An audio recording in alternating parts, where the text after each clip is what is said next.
Why are you running for re-election? Well, I'm running for re-election because I want to continue to do the job on behalf of the people of Genesee County to keep the community safe. We have taken down some of the most heinous criminals in Genesee County history. A serial stabber, a mall rapist, child abusers, men who hurt their spouses, specifically, and not that long ago, a fellow out in Davison who poisoned the cereal of his wife. He's now doing life without parole. But on top of that, we also know when somebody may have just made a mistake and needs a second chance.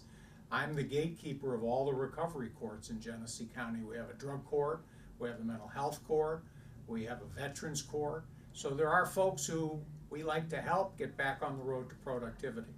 I think in the long run, I use good common sense in my discretion. The people have elected me numerous times, and I think they appreciate the good common sense that we bring to this job. What do you see as the most important part of this job? The most important part of the job is for the prosecutor to know when somebody is a criminal versus when somebody's made a mistake. A lot of people come into the criminal justice system by virtue of an addiction or a mental health problem. The prosecutor has to know that, has to know when a second chance is appropriate.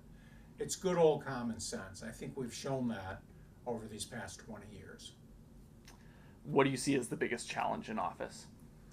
The biggest challenge for me right along has been funding. We have been underfunded for so many years. I'm very grateful to State Senator John Cherry, who helped us get a significant grant that has allowed my office to expand so that we now have 2 trial lawyers in every circuit court. Every district court is covered. We still are underfunded and understaffed, but we're doing a whole lot better.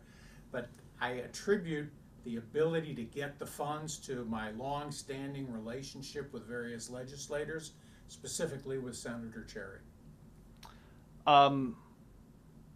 It's a primary. There's no Republican on the ballot. For those types of people that typically just vote by the party, how are you different from your opponent? Well, I have a wealth of experience as the prosecuting attorney. I have been in this job for several terms. It's clear to me that the public appreciates the good discretion that I bring to the job. And I'm very even-handed. I treat everybody the same. Everybody is looked at as a human being with dignity. Nobody's above the law, and that's how it will be if we continue on.